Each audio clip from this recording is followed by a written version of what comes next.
And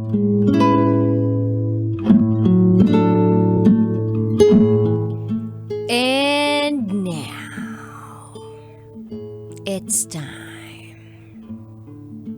for DJ Rocky's Secret Files.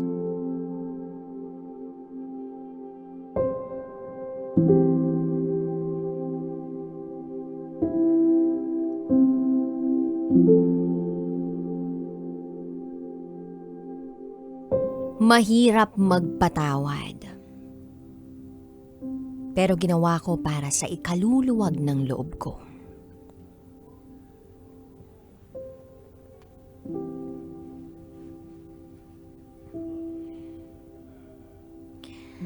Hi DJ Rocky.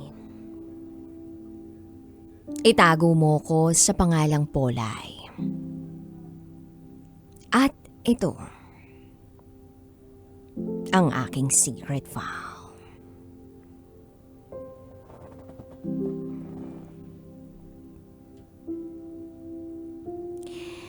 Third year college ako noon. Nang may nakilala ako na isang lalaki na itago natin sa pangalang Drew. Nag-message siya sa akin out of nowhere. Nagtaka ako. Kasi wala naman akong kilalang ganun. At ang sabi niya sa akin ay, "Hi, kumusta?"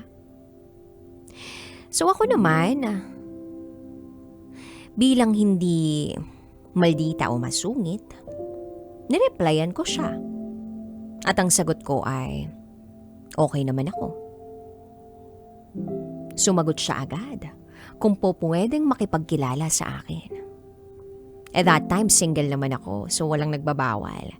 Kaya kinausap ko na rin siya. Kung anong purpose niya, kung bakit ako ang napili niyang i-message. At ang sagot niya sa akin ay, nakita ko kasi sa post mo na parang lagi kang may hugot. So natawa ako dahil puro share lang naman yun at hindi naman ako broken. Hanggang sa nagkapalagayan kami ng loob. Hindi ko rin in-expect na mag-o-open siya agad ng problema sa akin. Parang ang bilis niya kasing magtiwala o sadyang magaan lang ang loob niya sa akin. Maayos naman akong kausap. Pero ayun nga, bigla na lang siyang umiyak sa akin. Inopen niya sa akin na maaga siyang nagkaanak. Wala pang 1 taon yung anak niya. So ako, kinig-kinig lang sa problema niya. Tinanong ko siya kung bakit ganun. At ang sagot niya sa akin ay, wala naman kami nung nanay nung anak ko kasi may ginawang mali yun sa akin kaya naghiwalay na kami. So ako naniwala kasi kwento niya yun eh. At hindi ko rin siya gustong husgahan.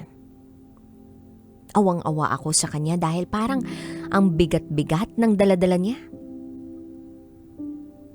So, mas na-curious ako na kilalanin pa siya. Mukha rin naman kasi siyang mabait. Then 1 week lang siguro yun, nagkamabutihan na kami. Sobrang open niya sa akin at sobrang gaan din ang pakiramdam ko sa kanya. Hindi na ako nag-alinlangan pang magustuhan siya. Hanggang sa naging kami na. Naging maganda ang takbo ng relasyon namin nung una. Sweet siya, sobra. Maalalahanin. Kaya nga, nahulog ako ng sobra sa kanya. Na kahit pa may anak siya ay tinanggap ko ng buong buo. Then after 3 months, nagpumilit siya na ipakilala ko siya sa pamilya ko kahit hindi pa ako handa. Dahil never pa akong nagpakilala ng lalaki sa amin. Besides, college pa ako nung time na yun. I'm sure magagalit sina mama pag may pinakilala akong lalaki sa amin. Sobrang kulit niya eh. Pinilit niya ako. Kaya ayun, napilitan akong ipakilala siya sa pamilya ko. Nagulat nga si mama dahil biglaan. Nasa fast food pa kami nung araw na yun. Akala ni mama kaya ako siya ipinakilala ay dahil buntis ako. Yun yung iniisip nila sa akin. Hindi naman ako buntis noon, wala pa namang nangyayari sa amin noon. So buti na lang naging maayos ang pagpapakilala ko sa kanya sa mama ko. Then fast forward, naging masaya si Drew dahil kilala na siya ng pamilya ko. Ako na lang yung hindi niya na ipapakilala ng maayos sa pamilya niya. Dahil alam niya sa sarili niya na hindi niya ako mapapakilala ng ganun kadali. Dahil nga sa may atraso siya sa mama niya. Inintindi ko yung dahilan na iyon. Kaya nagpatuloy kami sa aming relasyon kahit patago sa pamilya niya. Kahit na masakit para sa akin, go lang. Kaya lang unti-unti, nagbabago siya. Nagsiselos siya ng walang dahilan. Nangingialam ng cellphone ko. Kahit yung history ko, pinakikialaman. Grabe yung utak niya. Hindi ko siya makilala nang dahil sa nangyayari sa kanya. At may time na nasasaktan na niya ako. Kinukurot niya ako. Nahahampas bigla. Pero pinalalagpas ko yun dahil ang nasa isip ko ay baka nabibigla lang siya kaya niya nagagawa yun. Ang masakit din ay ang mga linyang binabato niya sa akin. Papansin daw ako sa iba. Malandi raw ako. Masakit yun para sa akin. Pero tiniis ko. Hanggang sa lumala ng lumala ang pananakit niya sa akin. Yung pangungurot niya sa akin ay umaabot na sa puntong dinudugo na ako. Paminsay nagkakapasa pa. Kaya nga nagtataka si mama kung bakit marami akong pasa sa katawan. Pero sinusubukan kong itago ang lahat. Sinasabi ko na lang na nauuntog ako. Then sagot sa akin ng mama ko, ang ligalig mo kasi, hindi ka nag-iingat. Then ilang araw ang lumipas. Ganun pa rin ang pagtrato sa akin ni Drew. Nung araw na papunta ako sa Cavite para sumama ako sa pag-alis ng pinsan ko, pupunta sila ng Tagaytay, ay sumama sa akin si Drew. Kahit na hindi siya invited. Hindi niya ako papayagang umalis nang hindi siya kasama. Dahil lang nasa isip niya, ay makikipaglandian lang daw ako.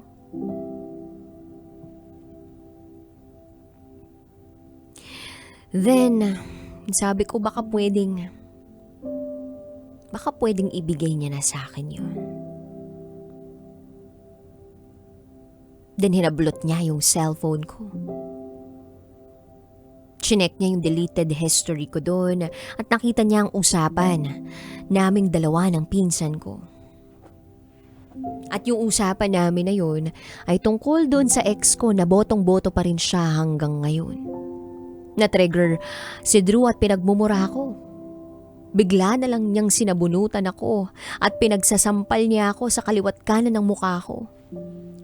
Iyak ako ng iyak noon. Sa mismong bahay pa ng tita ko. Nasaktan ako ng boyfriend ko.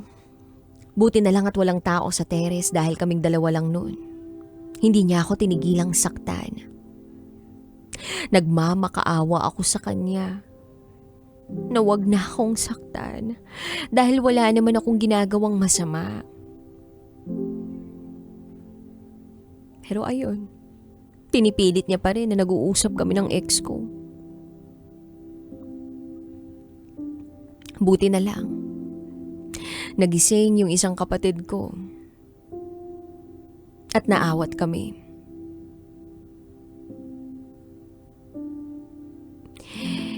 That time, DJ Rocky, gulong-gulo ako sa buhay ko. Naging paranoid si Drew. Ang dami niyang iniisip tungkol sa amin. Wala namang kami nung ex ko. Sadyang napag-usapan lang namin ng pinsan ko yun. Then one day, sinundo niya ako sa school. Doon niya ako huling sinaktan. Tinulak niya ako sa may mga tambakan ng basura. At ang masaklap doon, may mga bakal na nandoon. Buti na lang at nakabalansi ako. Sinubukan kong tumakbo ng tumakbo para habulin siya, para magantihan ko siya. Kinalmot ko siya, sabay takbo palalayo sa kanya. And then nag-bad finger siya sa akin. Wala na akong pakialam kung sino man yung mga taong nakakapanood o nakakakita sa amin nung araw na yun. Hiyang-hiya ako noon. At doon na ako nagdesisyon na iwanan na siya dahil hindi ko na kaya. Sukong-suko na ako sa kanya. Akala ko magbabago pa siya pero hindi. Binlock ko siya sa FB para hindi na niya ako makontak. Then few years later, nakagraduate na ako. May nakilala akong bagong lalaki na naging boyfriend ko. At nabayaan ako ng isang anghel. Masayang-masaya ako ngayon. Matapos kong pagdaanan ng lahat ng yun, ibinigyan ako ni Lord ng napakabait at napakamaunawaing partner. At sa kalagitnaan ng lahat, bigla na lang may nag-message sa akin na gamit ang isang dummy account. At ang sabi niya, "Hi, congrats, may baby ka na pala." Nag-reply ako ng, "Huh?" Then sabi niya sa akin, "Sobrang tagal ko nang walang contact sa'yo. Sinubukan ko na magbakasakaling gumawa ng dummy ngayon. Pero ngayon lang ako nagkalakas ng loob para i-message ka. Nagulat na lang akong may baby ka na pala." Then sabi ko, "Hindi kita kilala, pwede ka namang magpakilala kung sino ka sa likod ng dummy account na to." Then ang sagot niya sa akin, "Hindi mo na kailangan pa akong makilala. Pero gusto ko lang malaman mo na nagsisisi ako sa lahat ng mga nagawa ko sa iyo. Sana'y mapatawad mo ko sa lahat ng kasalanang ginawa ko dati." At eto ako naglalakas ng loob na sabihin ito sa iyo ngayon. Ako yung lalaking nanakit sa iyo. Ako yung lalaking tinanggap mo kahit may sabit. At ayun na, DJ Rocky, naalala ko na kung sino yung nasa likod ng dummy account na yun. Si Drew. Tinanong ko siya kung bakit niya ginawa sa akin yun.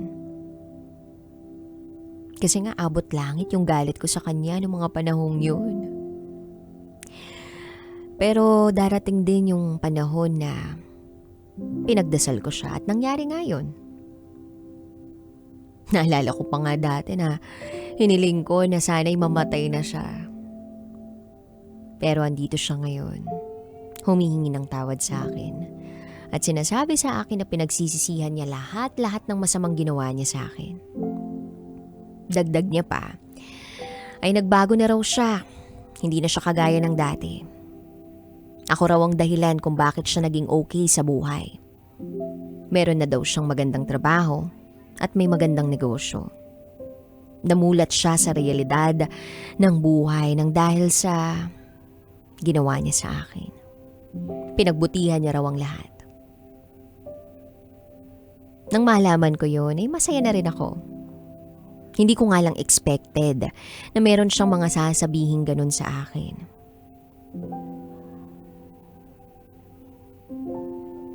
Well, dati hindi talaga maalis yung sakit na idinulot niya sa akin. Pero pinatawad ko na siya ng bukal sa puso ko. At sobrang saya ko rin dahil lumuwag na ang pakiramdam ko. Naiiyak lang ako dahil naalala ko yung nangyari sa amin. yung lahat ng sakit na naramdaman ko nang dahil sa pakikipagrelasyon ko sa kanya.